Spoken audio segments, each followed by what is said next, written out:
Hi everybody and welcome back to Hearthstone Global Games Week 4. It's long been an ambition of mine to introduce one of the people who helped me get along in the casting world. But as Rob Wing's not here, here's Sottle instead. Very nice, yeah.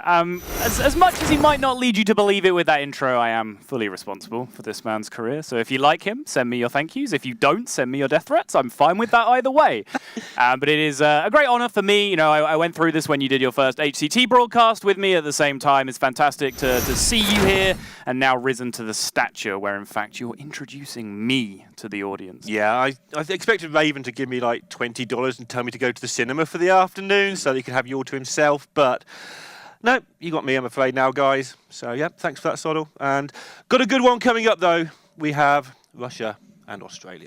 Yeah, so if we are calling Australia an honorary APAC country for the time being, then you can see already that this has been APAC versus Europe throughout the day so far, and Italy picking up a win, being followed by Malaysia. Picking up the win right back means they are currently tied. Now, if you're extremely confused by why we're calling Australia an APAC country, which you're within your rights to be, they are represented in Hearthstone Championship Tour terms and in terms of their natural server for the game client as an Asia-Pacific region. So they are, for at least the purposes of this little narrative that we want to push throughout the day, going to be considered an AP country. And for now, it's tied 1-1, and now they have the might of Russia to come up against. And I know that you've got a little bit to say about Russia. Obviously, they were your pick, and they seem to have started off reasonably well, I guess. Yeah, I mean, hold on to your hats, because you can hear the word champion a lot as I go through this Russian lineup. There is Pavel, the current, still reigning and defending world champion. There is Stanu Daci, the current winter global champion. There is Inna, who was the runner-up to the eventual spring HCT champion. And then there is Silvername, who is the Russian community's streaming champion.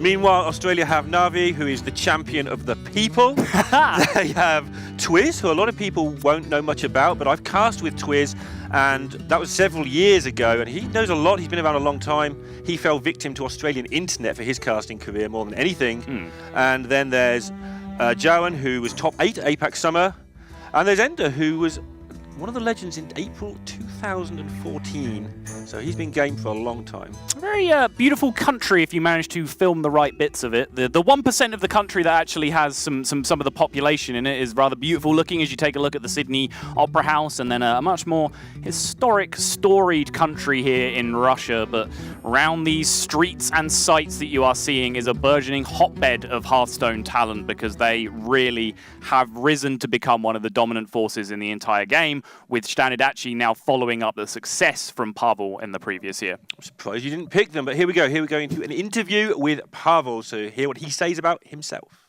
I am world champion Pavel, and Russia will win Hearthstone Global Games. Russian SGG team is strongest team. We have Stanu Daci that won Winter Championship. Stanu Daci finds the burn, and he will be the 2017 Hearthstone Winter Champion. And he also create a lot of new decks and new variations of decks. He's very good in deck building and just very good player. Inna now taking a lead. We have Inner that was Summer Euro Championship last year, so also good player. And we have Silvername, who is more streamer, but still also fine player. And finally we have me. So I think that the Russian team is strongest. It's very easy to communicate with them. When someone talking, no one interrupts. When he finish, we discuss about it and then make a decision. I would just prefer to win all tournament, and doesn't matter too much against who. Not even the US, man? Amnesiac? Who is Amnesiac?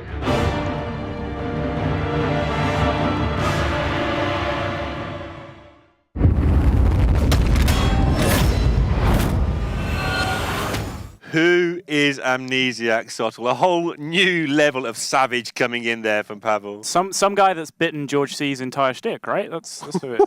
Pretty sure. Just bash Amnesiac Day. And how are America doing these tournaments anyway with the USA?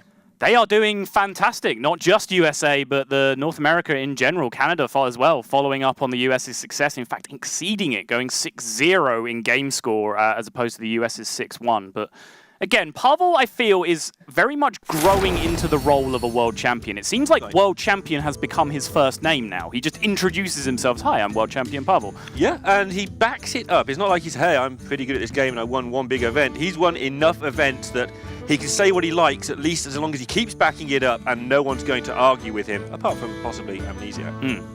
But he is going to lead out the charge here, as you can see. If you are just joining this, the format is pretty much as you see it there. The players will play across the board, so Twiz versus Pavel, etc., and so on down. Each player picks 2 classes that are allocated to them throughout the series. They then have to select one of those, and the first team to pick up 3 wins wins the series. So we're going to see Twiz with the choice of either Warrior or Shaman going up against Pavel with the choice of either Warlock or Priest. And Warlock Priest strikes me as a bit of a strange combination to put together, Neil. Yeah, that's a weird pairing. You tend to put together the Warlock with something that can go either way. So Druid or Warrior, where your opponent doesn't really know what they are going to come up against. With Priest, the options are Priest.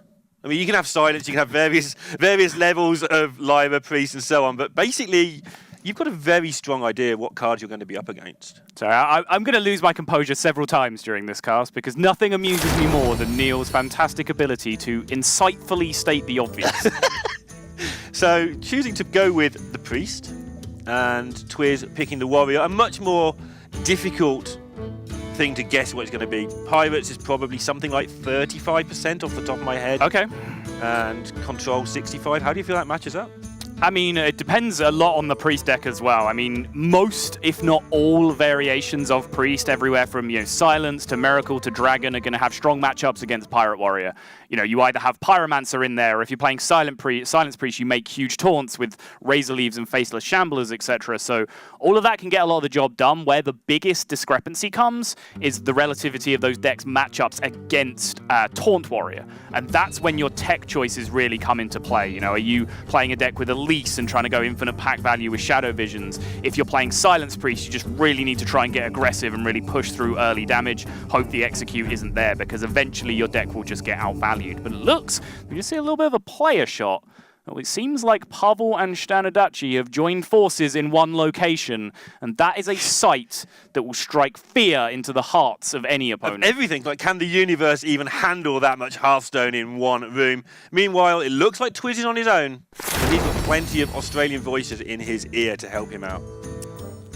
Twiz as well. Top 8 first Hearthstone major, the Malaysia major, which I believe our co-caster Raven was responsible in calling, and Barramundi Fish is actually something I've tried as well and I'm a very, very big fan of. So Twiz definitely has good taste in the culinary department, and of course all the way back from 2014, no competitive card game background, another thing. Yeah, he also, I've got to ignore the Pavel side, you can read that for yourself. Yeah, it's some guy, he won a tournament once. Yeah, who you knows? may have heard of him. Yeah. Twiz also is known to prefer Control, as is Navi, as is somebody else in the Australian team. My notes are there. I'm wondering if Russia will have scouted this out and realised that Australia may actually come with a more Control, predictable orientated lineup than some of the other teams, and they did in week 1. Navi was on Warrior and Mage. Right. Like the most predictable thing ever. And the Warrior was Taunt Warrior, right? I believe so. Right, okay. I haven't double checked, but I'm pretty sure it was, yeah. So I think Australia may need to mix it up against Russia, because that's the sort of things that Pavel and co will definitely pick up on. Oh yeah, I mean, there's part of becoming, a world champion, or just the caliber of any of the achievements that these players have, is that it's not that you're just an incredible mechanical Hearthstone player. It's not that you just have fantastic control of matchups and knowledge of the strategic side. It also means your preparation, your planning, your deck building. All these things are at a very, very high level as well. All of those things are factors, as well as a little sprinkling of luck that means that you end up as a world champion. I mean, Fireback thanked his #1 friend, his spreadsheets, when he won the World Championship.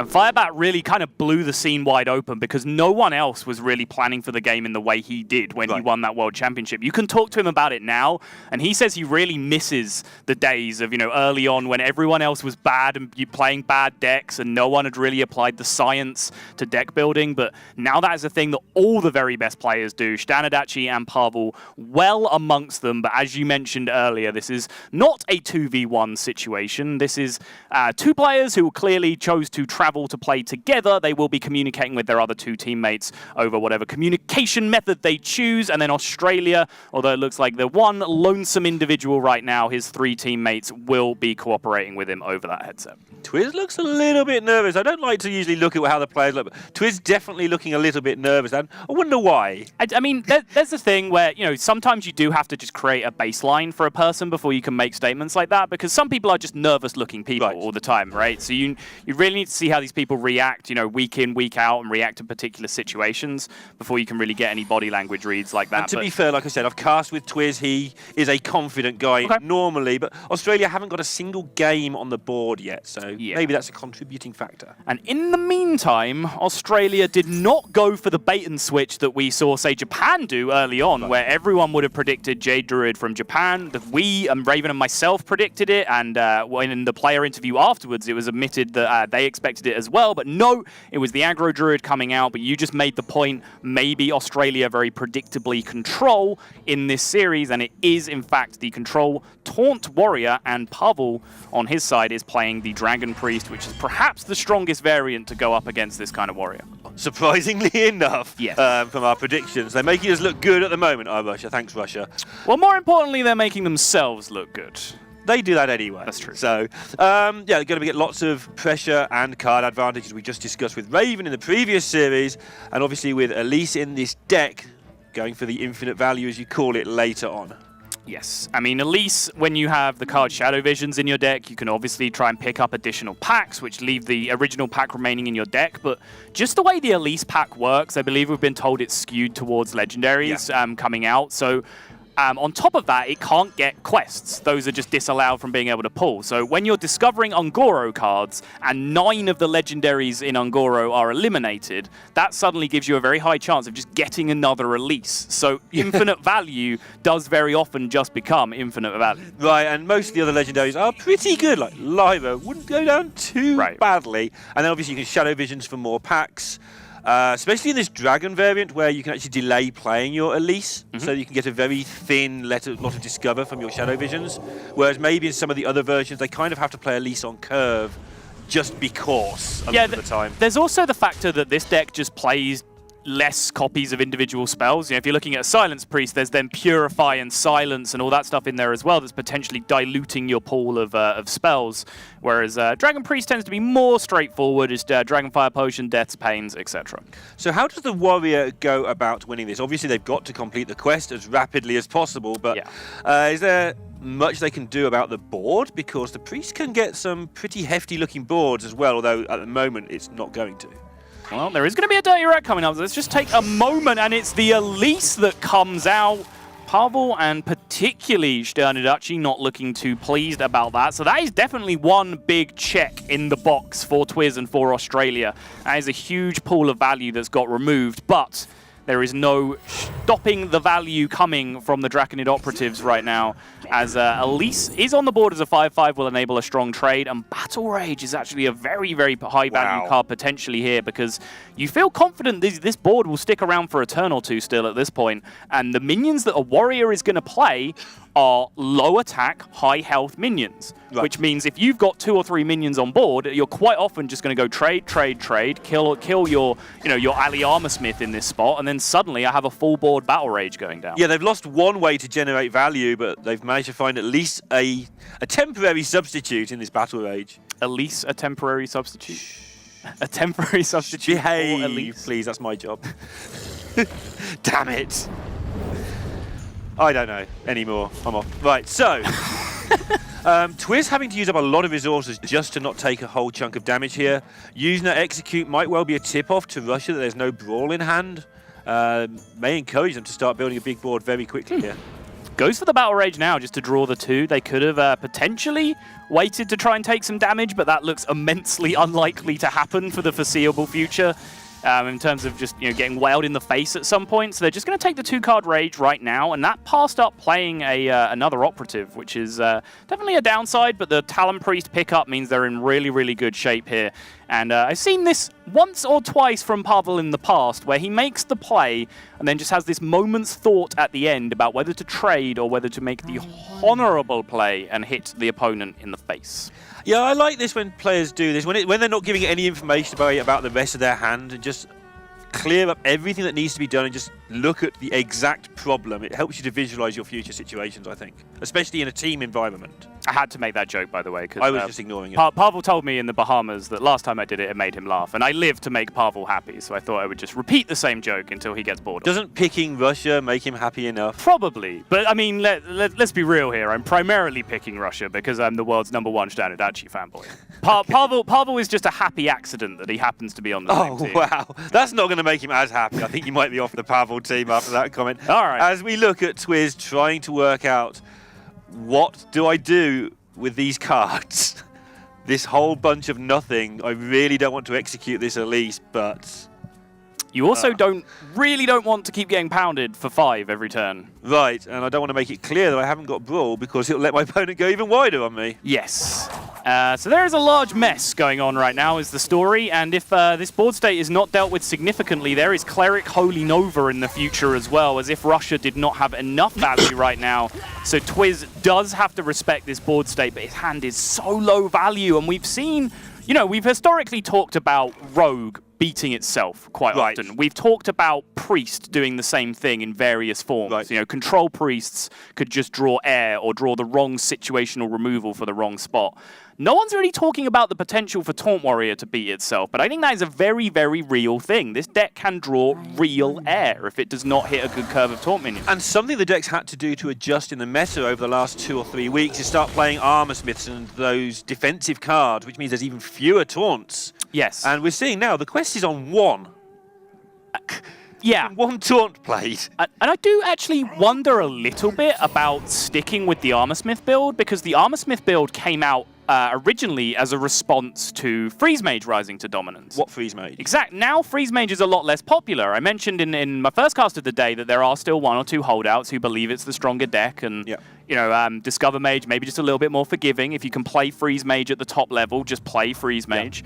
But for the most part, most people are choosing to bring Discover Mage. Now, Discover Mage is not really a deck that you're going to beat even with a couple of Armor Smiths in your deck. They sometimes give you a win condition, but there's so much extra damage in Discover Mage on top of Freeze that they quite often don't get you there anyway. So I feel like just going back to the original build might be the way forward. Maybe we'll see that happening over the next couple of weeks. Yeah, I mean, the whole point of the Warrior Quest is it generates you a whole bunch of value, which eventually wins you the game. Yeah. Right now, Australia could do with that whole bunch of value, but instead they have the option to gain 3 armor.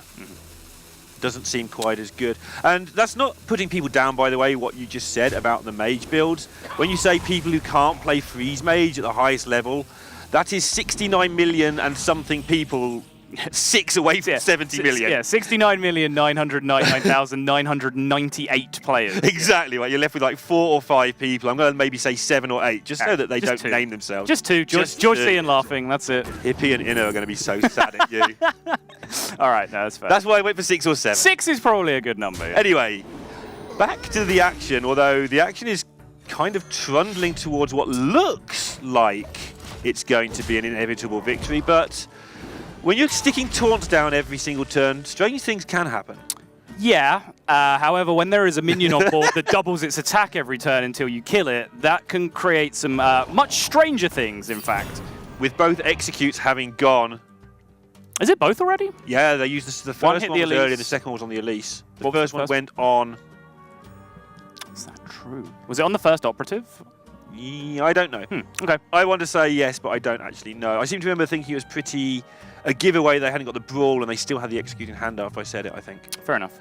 Still, this is mostly irrelevant apart from that can't be targeted, which would play around a Shadower Death in this spot, but They're really just trying to come up with any emergency plan to deal with that Scaled Nightmare right now, because that thing is going to solo them until too long. So, you know, obviously, thanks, Innkeeper. Glad that you have our back, my friend. The minion does, of course, lose Taunt while it is stealthed, but it means it sticks on the board to challenge the 8-7. Even if he made it untargetable, there was just a trade for the 5-6. Right. The 8-7 gets protected. Now, in this spot, since there is a stealth 5-5 on the board, the 5-5 plus any combination of the whirlwind effects in Twiz's hand can get this job done. Which... Never mind.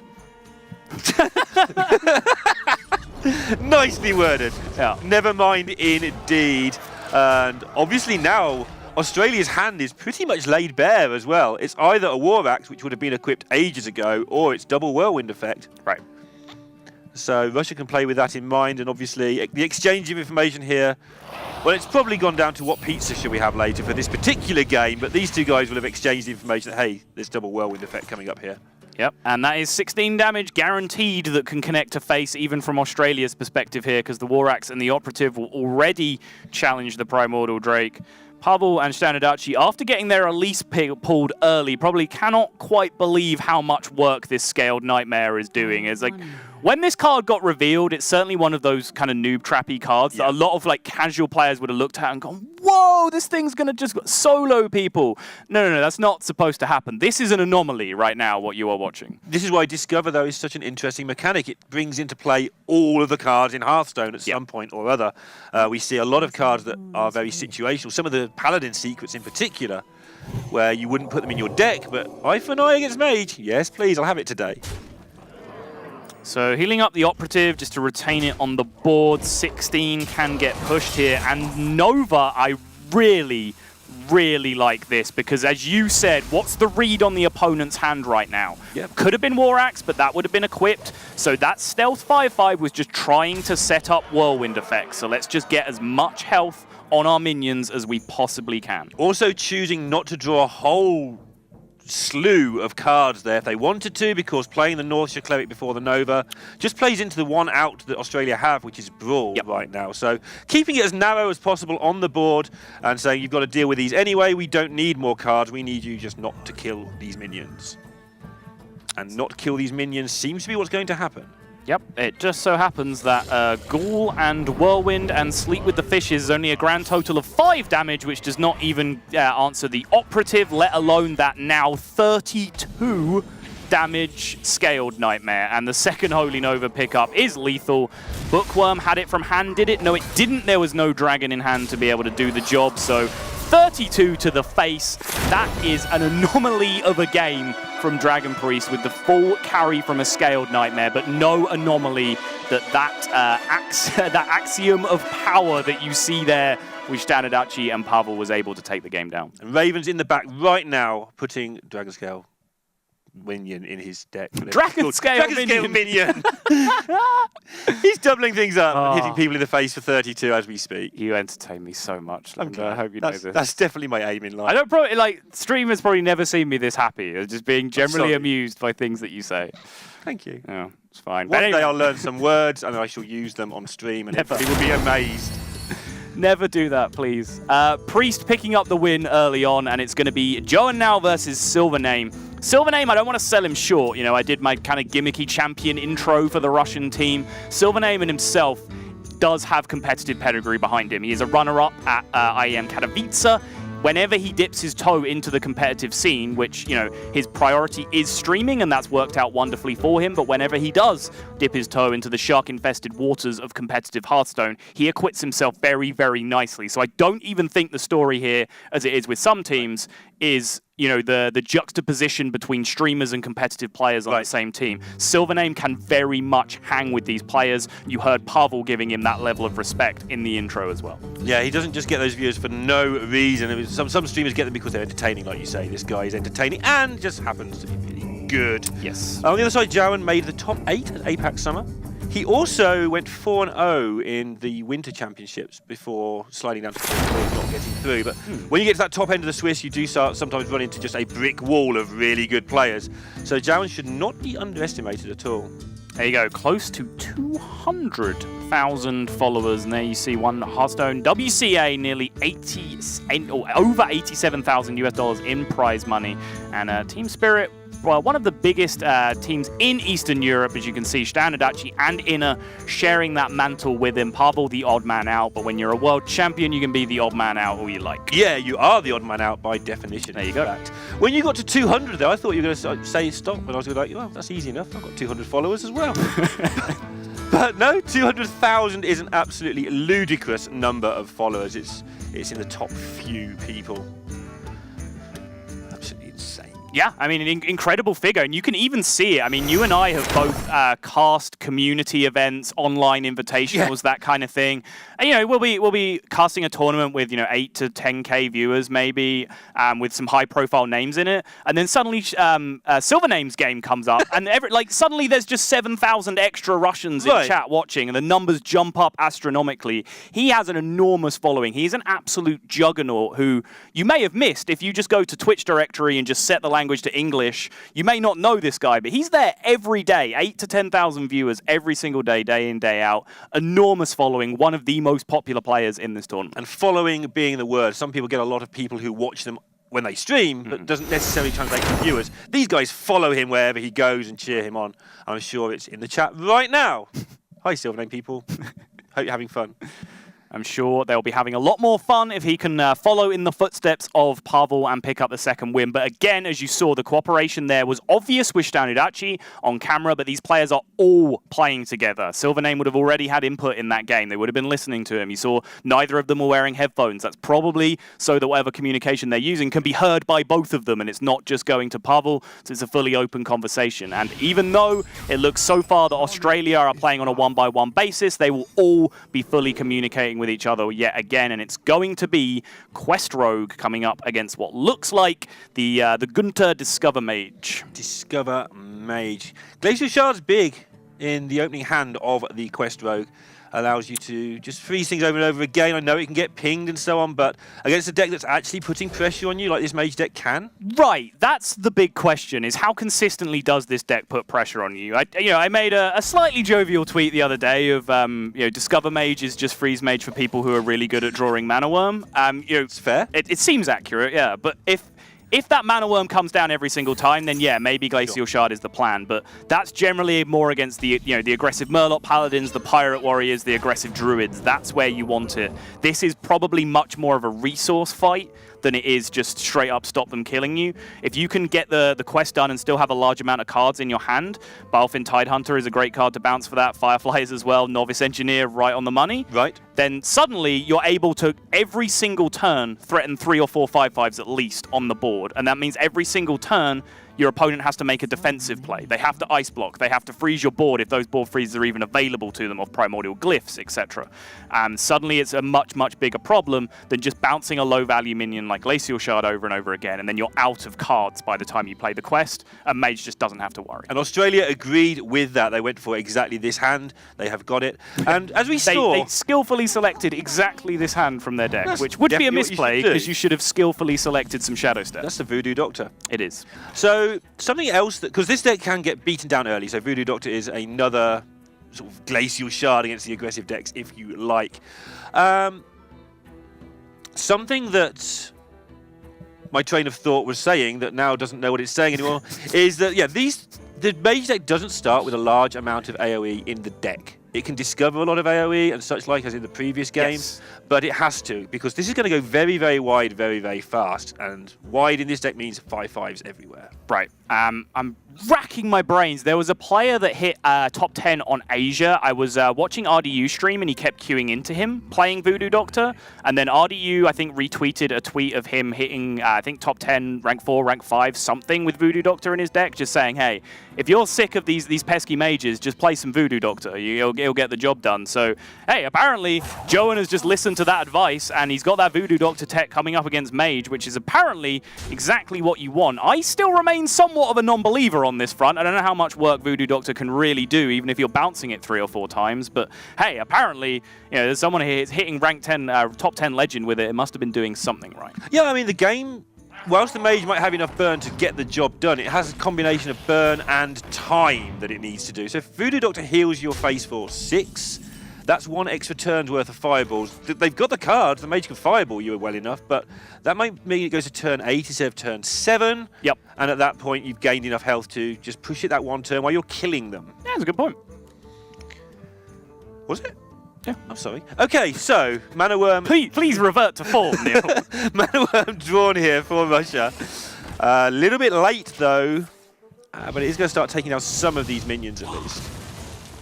Yep, just nibbling away at the 1-1, but you can see here I want to call it like a high-quality minion draw from Australia, because there are no high-quality minions in this deck, Right. apart from Firefly. That's pretty much the only one, but it's been competitive enough where they haven't even had to start doing anything fancy yet. They've just played minions and fought for board control with this weird ragtag collection of idiots that this deck plays, and just tried to stall the game for as long as they can and look for a more explosive setup. You see that Mimic Pod now being drawn, Shadow Step now being drawn. So now's about the time as the Quest Rogue player, or at least as a high-level Quest Rogue player, where you're really starting to see the matrix as to what quest am I getting done on? What does my hand look like after I do that? I have prep, so what minions do I want to reserve to be able to play on the same turn as I'm prepping out my quest?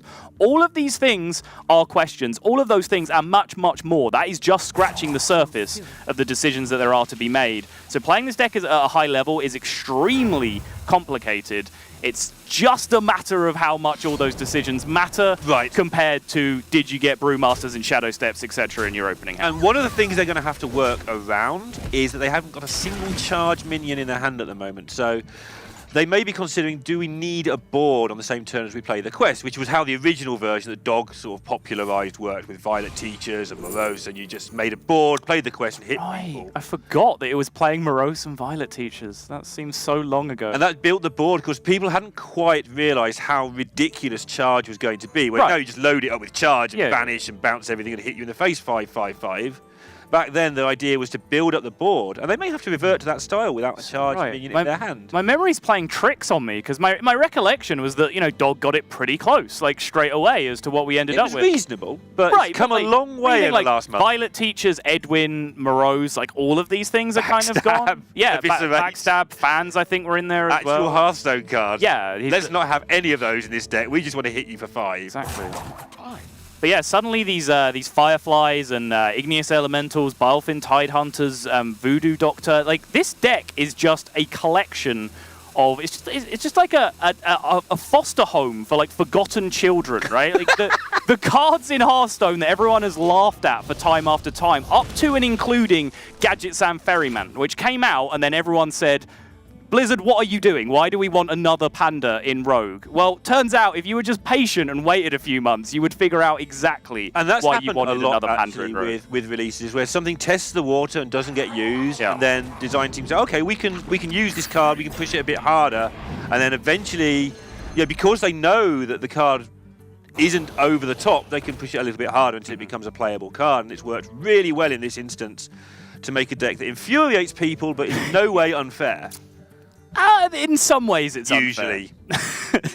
Sure. But you can see right now the primary decision has been made here by Australia that they want to start bouncing this Bilefin Tidehunter. It is a minion that can continue to generate value every time it comes back to your hand. You're essentially just netting a 1/1 of profit on the board. That 1/1 will eventually be upgraded significantly to a 5/5 that you're just netting for free every time you bounce it. So it is a significant gain for you. And as mentioned, with that prep in hand, and now the Vanish has been drawn as well, there's all kind of plans going on as to which minions do I want in hand when on the turn I play the quest, given that I can play the quest for 2 mana if I want. Are we ever in a world where Vanish becomes more viable as an additional bounce effect?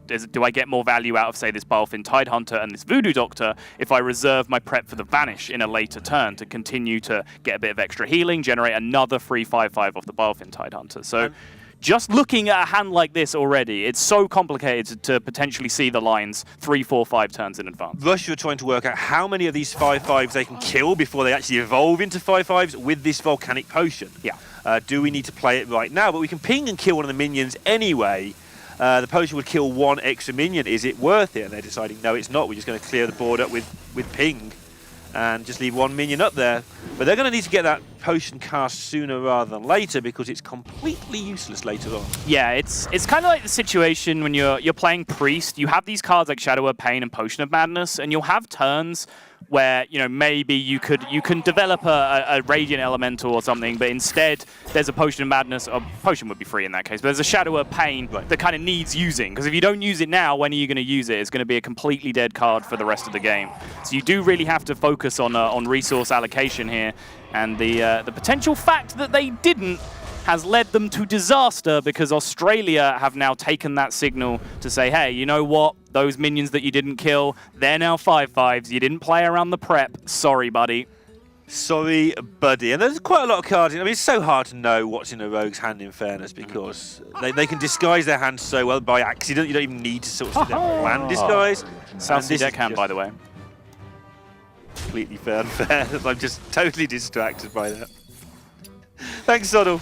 You're welcome. And the patches summon here off the deckhand. This is one of the big reasons, amongst many, that we're seeing Swashbuckler get cut from the deck. I think Firebat was one of the first big innovators cutting Swashbuckler. Two primary reasons. One, the resources that it gives you are generally really terrible once you're in Quest Town. Because, unless you're getting a very, very cheap minion, well, it's a 5/5 anyway. It's not like you can get like a Tar Lord and be happy about it, because your Tar Lord is just a 5/5 for 7 mana like everything else.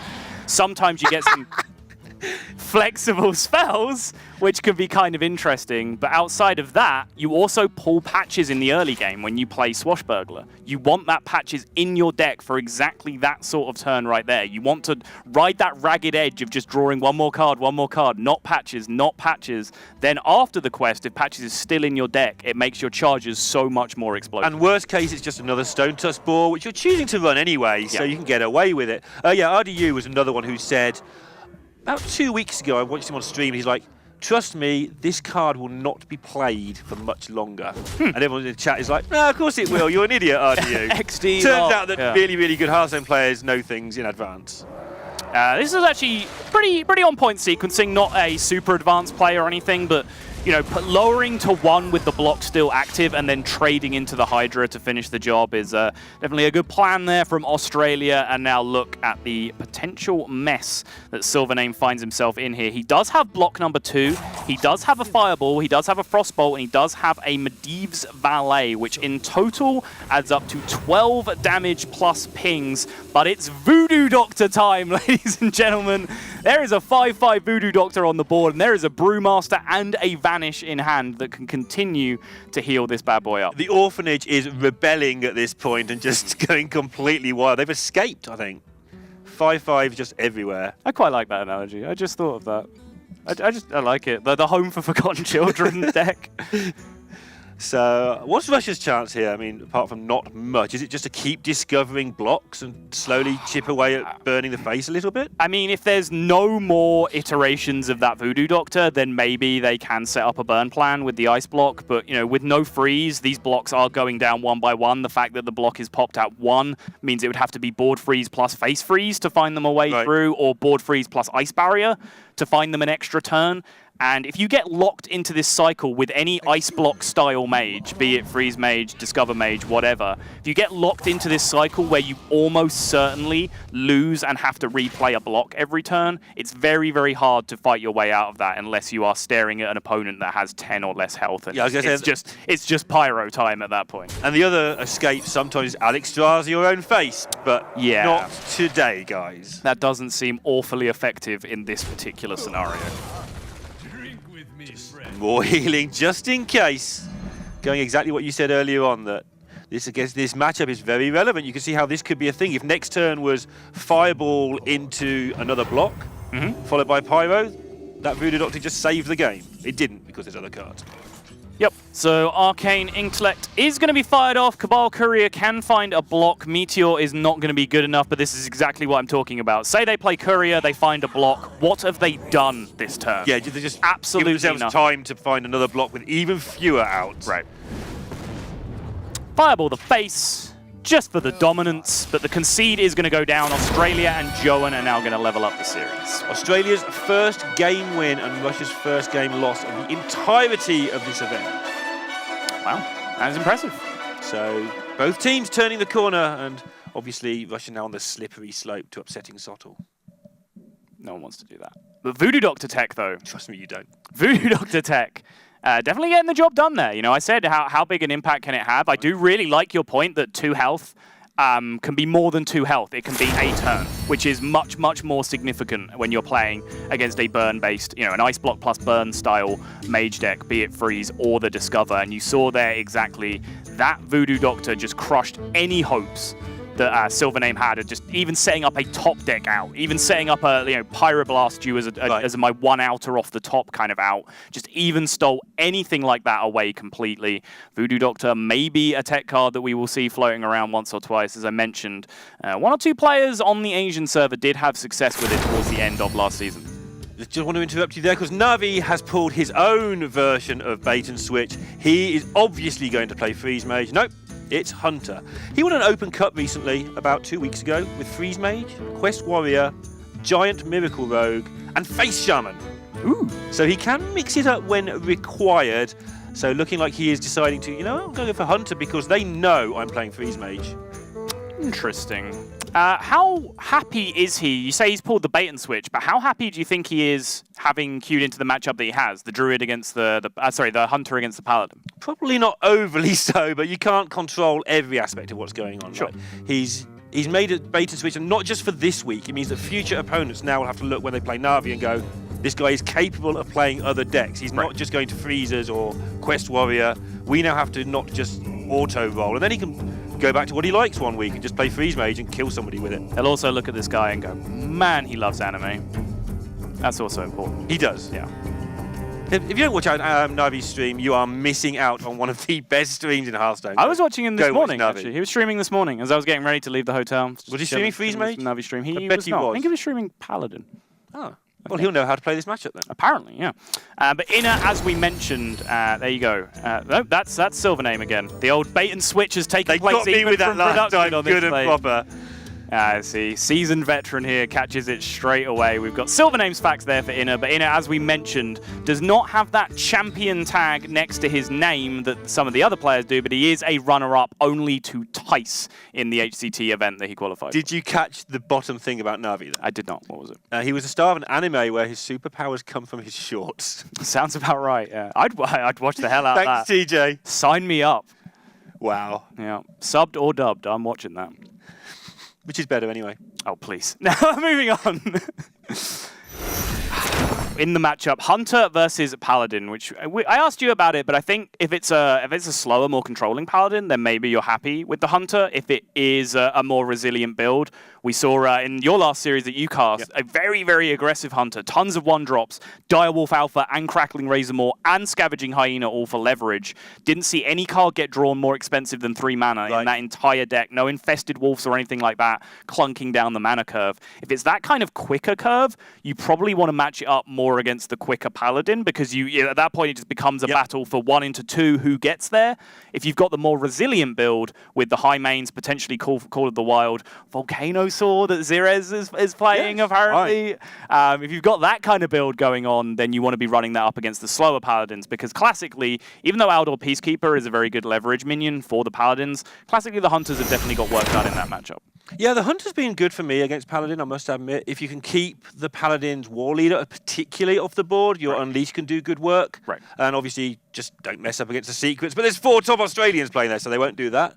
And you just manage to deal with the early threat if they're the quick Paladin. And again, if they're not the quick Paladin, you just rumble on and everything's got death rattle and your stuff comes back to life. And Paladin doesn't like multiple board clears. It can usually do 1 good equality consecration and pick away at your stuff. But when there's more than 1 board clear, the Paladin can struggle, and the Hunter makes you kill boards 2 or even 3 times. So I think the Hunter might be a good choice here. High main opening hand and Rag, Light Lord and Kodo opening hand means that both of these decks are at least slightly on the slow side. I think Paladin is the deck these days that we are referring to as, being on a spectrum all the way from aggressive up until control. and that there's just all sorts of gaps in the middle, and they all share cards and intersect with each other. But I think Hunter was almost the class that kind of invented that, when there was the scale between Face Hunter, Hybrid Hunter, and pure mid-range Hunter. And the difference between those, sometimes the Lepinomes were intersecting. Sometimes you had what was a mid-range Hunter, but it had Lepinomes as one-drops, but still played Houndmasters and High Mains. So is it a Hybrid Hunter at that point, or was it a mid-range Hunter? It all got a complete mess. And that's basically the spot that we're in now with this Paladin deck, where sometimes we even see the really aggressive one-drop coming out. The 1-2 being played in a deck that plays Equality and Doomsayers as well. And that caught people out earlier. That, Malaysia was sure that their 3-4 crab was going to live. Random Equality happened, and off you go. Yes, exactly that spot. So again, Hunter they can both be hard to play against because of that as well. Sometimes even as a caster, you don't know till turn 4 or 5. So the opponents really do have to be on their toes. Macaw! Stegodon might be quite handy as a pickup from that McCoy. Fits nicely on curve and everything. The no-sell. Wow. I'm just going to completely ignore the McCaw. Savage. All right. So Hunter hitting the 1-drop and Paladin not in this case, but since this is a slower deck, it means that there's probably lighter on 1-drops than some of the faster ones would be. But again, look, there's a Blessing of Kings in a Rag Lightlord deck. These are not necessarily two cards that you're going to see together. The Tholomenos, or however you're supposed to pronounce that, I apologize for that butchery, was the first person to really have success with the very aggressive deck that had Blessing of Kings. There was no Rag Lightlord in that deck. So you really do have this kind of mix and match, choose your own adventure Paladin, essentially, as to just which cards you want to put together. Now, that's fantastic for the game. People can build decks how they want to build decks to combat whatever they want to combat. Obviously, there'll be strengths and weaknesses in each, but you get to choose which one you want, rather than maybe 2 or 3 years ago where a deck was a deck. And obviously, the Blessing of Kings on Wicker Flame against a Hunter seems like a pretty good thing to be doing if you want to heal yourself for 6 at any point, or 12. Yep, get a heal when attack guy and put pants on it. Classic tactic in a numerous amount of card games historically, Lorinda. You'll be able to tell me something a little bit more about that. I can just go, yup. Yeah. Telling you more about it is agreeing at this point, but yeah, for sure. It turns out the repeated heal is better than just one-off heal. Yes. Poisonous, Death Rattle 1/1s, and Wind Fury. So Poisonous enables the clean trade. Death Rattle 2 1/1s and trade is actually a very interesting proposition there as well, because yes, it would allow the 2/1 to trade back into the 3/2, but then you end up with a board state of 2 1/1s instead of 1 3/2. Like, is that better or worse for you? Who knows? I think that wider is better early, and then you want to narrow it down as you approach those consecration turns. And wait, something extremely bizarre has happened, right? Has it? Yes, it has. Yes, it has. Okay. Hopefully we can get this. I was just sitting there looking at it going, oh, the Sossel will tell me what's happening in a minute. It'll be fine. It's like, no, it's not fine I just looked at you for a second and then looked back, and the thing didn't have poison anymore, and the hydrologist was still alive. I had no idea what I was doing with my life. Strange things had happened. I've never had any idea what I'm doing in my life. That's how I managed to get here at this age. But, yeah. Well, sure. Why not? So the Poisonous did kill the Hydrologist. Yes. We know that. Yeah. I imagine we've seen 2-drop into Wicker Flame come down, and there's been a trade taking place potentially with the 3/2 on board. So I imagine we're staring at a Wicker Flame right now. But apart from that, who knows what's going on? Hopefully we can get this main feed fixed for you as soon as possible, because what we are looking at now is significantly in the past as we stand. Although we have got Navi on screen, so that's something that everybody can rejoice in at this time. Just entertain yourselves by looking at Navi's beautiful man face. There we go. Got it. All back to normal. Not bad. The only my psychic reads didn't account for the fact that an Eaglehorn Bow was going to get drawn to take care of the 2-drop, so the 3/2 is still alive. But apart from that, my call was pretty much on point. Wicker Flame came down to contest, and now Navi is trying to solve that issue in front of him. Blessing of Kings instantly looked good here, especially with Stampeding Kodo pickup. Is there even another play available? I guess you could go for the Defender, but why wouldn't you just smash this thing out of the sky?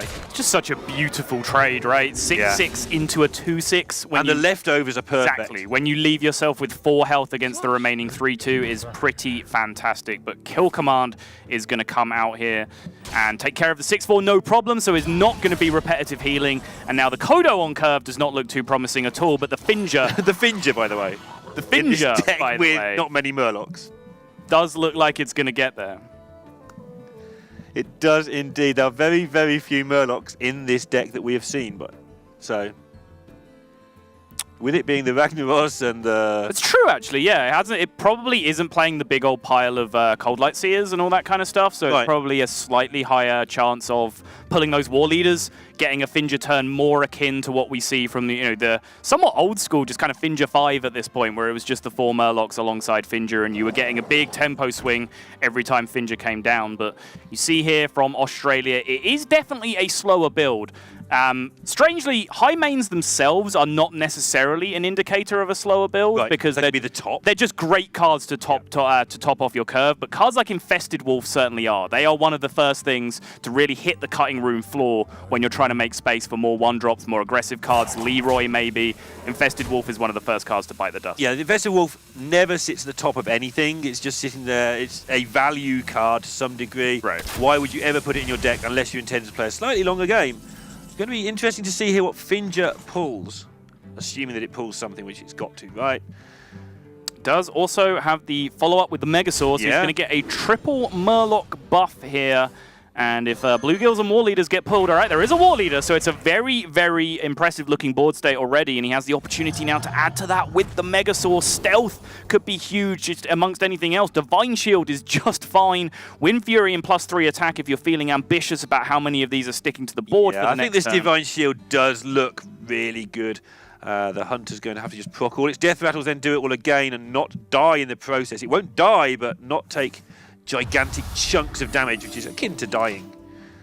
It's interesting, though. I mean, with the Noble Sack going down now, the +3 attack or the Wind Fury definitely had a good chance of being a ton of damage on the follow-up, but the difference between protecting, what's this, like 15 damage on board, and, that +9 more is not the world's biggest deal right now. Like, if this board sticks, you're winning the game. So the difference between that and just having Wind Fury or +3 is not going to make the huge amount of difference to the outcome of the game. So just taking Divine Shield and giving yourself maximum chances to it to stick, you might win a bit slower, but you probably win just as often. Going to see the strength of the Tundra Rhino with these Death Rattle minions. Quite a lot of work is going to get done here. And they're just going to make sure they tread carefully and decide what they want to get rid of. I said earlier you want to get rid of the War Leader, but you want to get rid of Finja, and you want to get rid of 5/4s that kill your Rhino.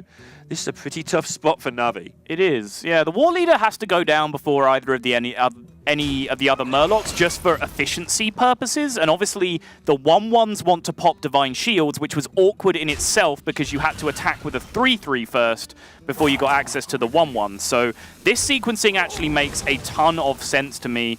Had to send the 3/3 somewhere first to be able to have access to the nice Divine Shield busters with the 1/1s. So sent it into the 5/4 and then just tidied up the rest as best he could.